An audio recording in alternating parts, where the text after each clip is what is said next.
Hello বন্ধুরা, সবাই কেমন আছো? আশা করি ভালো আছো। তো আমি আছি মোটামুটি ভালো। তো বন্ধুরা দেখো, আমরা যাব জামাই ষষ্ঠীতে। আর জামাই ষষ্ঠীর ব্লগটা আমি ষষ্ঠীর দিন দিতে পারি নাই, তাই এখন দেব।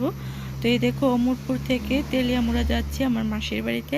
অ্যাকচুয়ালি আমার শ্বশুর বাড়িতেও ষষ্ঠী নেই, আমার বাপের বাড়িতেও ষষ্ঠী নেই। তো আমার মাসি ষষ্ঠী দেবে, তার জন্য জামাই নিমন্ত্রণ করেছে, এই জন্য যাচ্ছি আমরা তেলিয়ামুড়া। তো চলো বন্ধুরা, তোমরা লোকের জার্নিটা শেয়ার করি। তো এই দেখো, আমরা চলে যাচ্ছি তেলিয়ামুড়া। একদম মানে জঙ্গল রাস্তা দিয়ে কর্পুর, বামপুর সব কিছু পার হয়ে যাব তেলিয়ামুড়া। তো যাচ্ছি আমরা, দেখো তোমরা ভিডিওটা পুরোটা লাস্ট পর্যন্ত দেখো বন্ধুরা। তো দেখো বন্ধুরা, আমরা কিন্তু যেতে যেতে চলে এলাম তেলিয়ামুড়া বাজারে। তো তেলিয়ামুড়া বাজারে এসে একটু দাঁড়ালাম, কারণ আমার হাজব্যান্ড একটু গিয়েছে এটিএমে। তো এটিএম থেকে টাকা তুলতে গেছে, আর এদিকে দেখো আমরা একটু ওয়েট করছি ওর জন্য।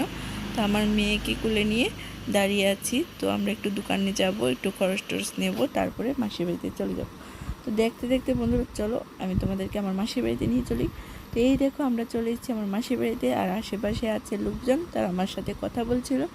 আছে পাশে একটা পুকুর, আমাদের মাসিরই পুকুরটা। তো এই দেখো, আমরা এসে হাত মুখ ধুয়ে ষষ্ঠীতে বসে গেছি। এমনিতেই দেরি হয়ে গেছে, আর তাড়াতাড়ি আসতে আসতে ওরে অনেকটা দেরি হয়ে গেছে। তো এই আসতে না আসতে মাসি বলছে যে হাত মুখ ধুয়ে এসে বসে পড়ো। আমরা সকাল থেকে কিছু খাইও নি, তো তার জন্য বসে পড়েছি। ষষ্ঠীটা দেওয়ার পর খাওয়া দাওয়া করব, আনন্দ ফুর্তি করব। তো বন্ধুরা, ভিডিওটার ভালো লাগলে লাইক কমেন্ট শেয়ার করে দিও। যারা নতুন আছো তারা ভিডিওতে ফলো করে দিও, ঠিক আছে? টাটা বন্ধুরা।